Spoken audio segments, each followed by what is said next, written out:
Bom dia a todos. Leitura A Paixão do Senhor, nona parte. A Igreja é a veste do Senhor. Embora perseguida, está fundada sobre a fé em Jesus Cristo, Filho de Deus, e as portas do inferno não prevalecerão contra ela. Os soldados não se atreveram a rasgar as vestes do Senhor. O sumo sacerdote rasgava as vestes com as próprias mãos. A sinagoga perdeu seu sacerdócio e culto perante a verdade da nova e eterna aliança.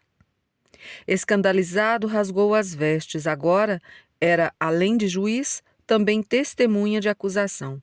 Que necessidade temos ainda de testemunhas?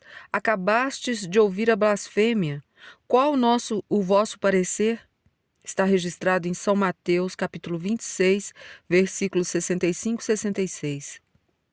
Que devemos fazer perante tal evidência? E então todos, sem exceção, julgaram merecedor de morte.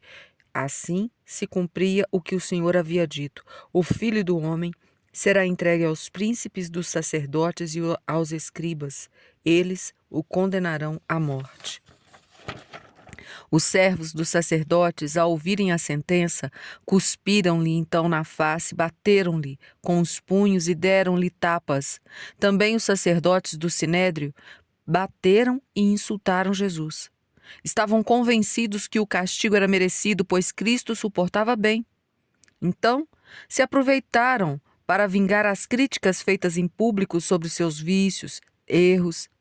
Levantando-se, enfurecidos das cadeiras em que estavam, indignamente como juízes, começaram a bater-lhe.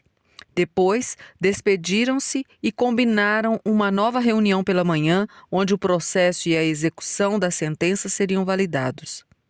O sumo sacerdote retirou-se ao seu aposento, deixando Jesus em poder dos guardas e criados. Estes o levaram a um compartimento menor e ficaram a noite toda com ele, divertindo-se, escarneciam dele e davam-lhe bofetadas. Cuspiram-lhe então na face. Estes homens vis emporcalharam aquela face divina que os próprios anjos desejavam contemplar. Maltrataram, feriram, bateram, deram pontapés e socos. Depois cobriram-lhe os olhos, taparam aqueles olhos para qual nenhuma criatura lhe é invisível. Continuavam a dar bofetadas e, como tinha fama de profeta, escarneciam-se. Adivinha, ó Cristo, quem te bateu? E injuriaram-no ainda de outros modos. Vendaram-lhe a face para se ocultarem ao seu olhar, condenaram-se a nunca mais ver Jesus com os olhos da fé. Não devemos estranhar a maldade destes homens. Nós também fazemos o mesmo. Pecamos e, com nossas hipocrisias, logo queremos tapar os olhos de Deus para que não veja a nossa maldade. Há muito tempo, uma profecia mencionava o sofrimento voluntário. Aos que me feriam, apresentei as espátuas e as faces. Aqueles que me arrancavam a barba, não desviei o rosto dos ultrajes e dos escarros. Mesmo assim, causa grande admiração a mansidão, a paciência e a fortaleza com que o Senhor sofreu tudo. Provavelmente os guardas, durante a jornada de vigia naquela noite, se alteraram nas agressões. Enquanto alguns descansavam, outros chegavam com novas zombarias.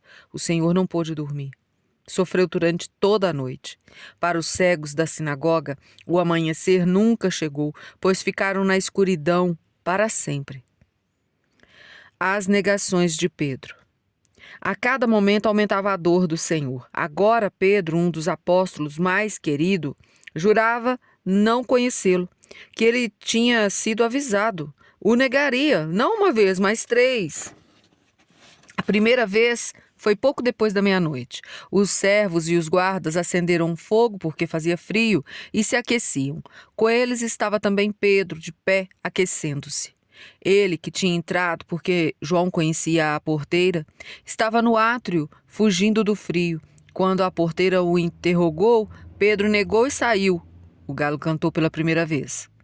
A terceira negação deve ter sido por volta das 4 da manhã. Os evangelistas narram que na terceira negação o galo cantou. São Marcos diz que era a segunda vez que o galo cantava. Este segundo canto costuma ser por volta desse horário. São Lucas narra: passada quase 1 hora, então a segunda negação foi provavelmente às 3 da manhã. O Senhor tinha alertado a Pedro: antes que o galo cante 2 vezes, 3 vezes me negarás. Está em São Marcos, capítulo 14, versículo 72. Referia-se a 2 momentos em que o galo canta, um por volta da meia-noite e outro depois do amanhecer. Da primeira negação à segunda, São Lucas diz: pouco depois. Para se referir à terceira negação, São Marcos diz o mesmo: pouco depois. Tudo aconteceu muito rápido para Pedro naquela noite. Tudo aconteceu no átrio, que é o pátio das casas. Como não há telhado, o céu fica aberto. Por isso, os soldados e os criados tiveram que acender uma fogueira para se protegerem da fria madrugada. Não se pode estranhar que uns narrem que Pedro estava fora, outros que estava dentro. Estava fora da sala de julgamento, mas dentro da casa. São Mateus completa: estava sentado no pátio. Também deduzimos que a sala de julgamento ficava no andar de cima, estando Pedro embaixo, no pátio. Voltando-se, o Senhor olhou para Pedro. Como pode olhar se Pedro estava no pátio e ele em cima? Provavelmente, após o conselho, quando já tinha acontecido a terceira negação e levaram-no para outra sala, ou Pedro foi ver como tinha acabado o julgamento e o Senhor olhou para ele. Provavelmente tenha acontecido desta maneira. Terminado o julgamento, os sacerdotes se recolheram. Na casa apenas ficaram os guardas e criados. Conduziram Jesus para outra sala, onde vigiariam até amanhecer. Todos estavam no pátio, aquecendo-se na fogueira. Uns sentados e outros de pé, cansados de tanto escarnecerem com frio e sono. Revezavam-se na guarda do Senhor. Pedro afirmava não conhecê-lo e, como estava arrefecido no amor de Jesus, aquecia-se junto ao fogo do inimigo. Tendo traído Deus, estava precisando urgente de uma consolação. A porteira que tinha deixado entrar percebeu-o sentado junto ao fogo, encarou-o de perto e disse: também este homem estava com ele. Porventura não é um dos discípulos? Antes que Pedro respondesse, acrescentou: sim, com certeza é um dos que andavam com o Nazareno. Pedro, sentindo-se acuado no meio de toda aquela gente, cheio de medo de uma simples criada, negou diante de todos ser um discípulo. Não sou. Mulher, não o conheço. Não sei o que dizes. Pedro, Pedro. Há pouquíssimo tempo dizia: mesmo que seja para todos uma ocasião de queda, para mim jamais o serás. Mesmo que seja necessário morrer contigo, jamais te negarei. Está registrado em São Mateus, capítulo 26, versículos 33 e 35. Não está em perigo de morte. Não é o procurador romano ou o sumo sacerdote que pergunta: os soldados não te ameaçam? Como pode responder com coragem a uma simples porteira? É um homem fraco, Pedro, e sem a ajuda da graça é vencido diante de uma situação insignificante. Levantaram-se todos. Pedro, aproveitando para disfarçar, ficou de pé e aproximou-se mais da fogueira. Estava intranquilo e com muito medo. Afastou-se e saiu do pátio em direção à porta. O galo cantou pela primeira vez. Aquela noite estava tumultuada. Entrava e saía gente, muitas perguntas, opiniões, o barulho era enorme. Pedro tentava ficar oculto para não ser reconhecido. Ao mesmo tempo, procurava saber como estava o seu mestre. Depois de mentir que não era discípulo, que não conhecia, ficou perturbado.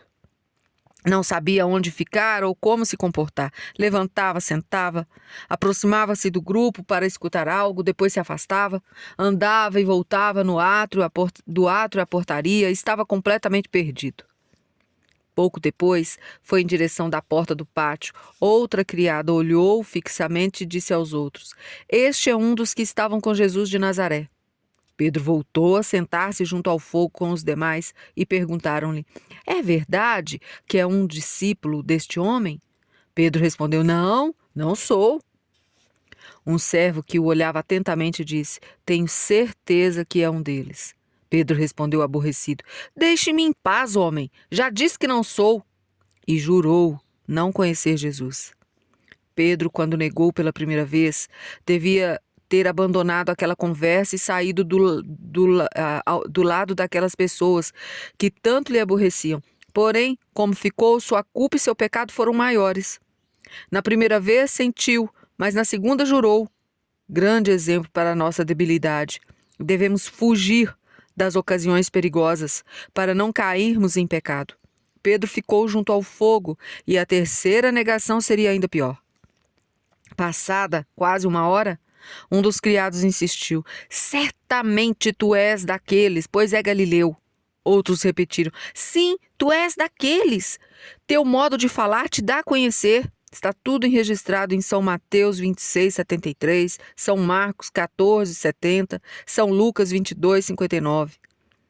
Diziam isto porque os galileus falam com sotaque diferente dos outros judeus.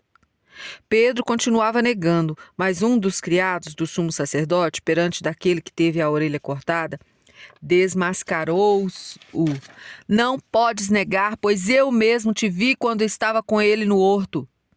Pedro, acusado e acuado, disse: Que diz? Não te entendo. Como não acreditavam nele, começou a jurar e a braguejar: Eu não conheço esse homem. Imediatamente o galo cantou. Era perto das 4 horas da madrugada. A promessa de Pedro não aconteceu. Darei a minha vida.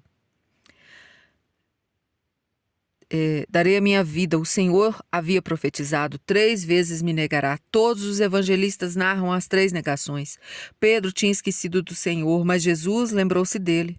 Voltando-se, o Senhor olhou para Pedro, para que se levantasse de sua queda. Este momento pode ter sido quando acabou o processo e desciam Jesus para outra sala. Apesar do grande sofrimento, o Senhor olhou para Pedro, confortando-o. Ele entendeu. Lembrou-se daquelas palavras que não tinha acreditado. Nesta noite, antes que o galo cante 2 vezes, terás me negado 3 vezes. Saiu dali e chorou amargamente. Entendeu a gravidade da sua culpa contraposta à bondade do Senhor. O choro amargo e as lágrimas nasciam do afetuoso amor de seu mestre. Recordava-se que tinha reconhecido Jesus como Filho de Deus e agora, mesmo avisado antecipadamente, jurava não conhecê-lo, mesmo com os benefícios que tinha recebido, os privilégios que tinha perante os outros companheiros. O juramento que proclamou diante de todos queimava-lhe as entranhas. Foi tanta dor que por muito tempo, toda manhã, quando o galo cantava, chorava amargamente, lembrando-se desse momento. São Marcos escreveu: começou a chorar, como se fosse apenas o começo de um longo pranto durante muito tempo. O olhar de Jesus tocou-lhe no fundo de sua alma. Como não pôde retratar-se publicamente de sua covardia, desatou a chorar de arrependimento. Com a queda, ficou mais humilde e menos confiante em si. Não colocou mais em risco sua debilidade. Experiente, ensinou aos outros como evitar ocasiões de pecar e que a fortaleza vem de Deus. Não pediu perdão imediatamente. Pensou em lançar-se aos pés do Senhor suplicando perdão. Mas pareceu-lhe muito atrevimento conseguir um perdão tão rápido. Talvez conseguisse com lágrimas e mortificações. Ficou calado e não apresentou nenhuma desculpa, somente chorou, lavando com as lágrimas sua culpa. Foi para fora do palácio para chorar, buscando consolação na Virgem Maria, refúgio dos pecadores. Onde mais poderia procurar consolo? Contar sua tristeza e amargura? Ela o confortou com firme esperança de alcançar o perdão de seu filho. Amanhã continuamos a nossa leitura. Obrigada a todos por ouvir. Se puderem, compartilhem, deixem seu like, curtam, se inscrevam no canal. Obrigado a todos. Salve Maria.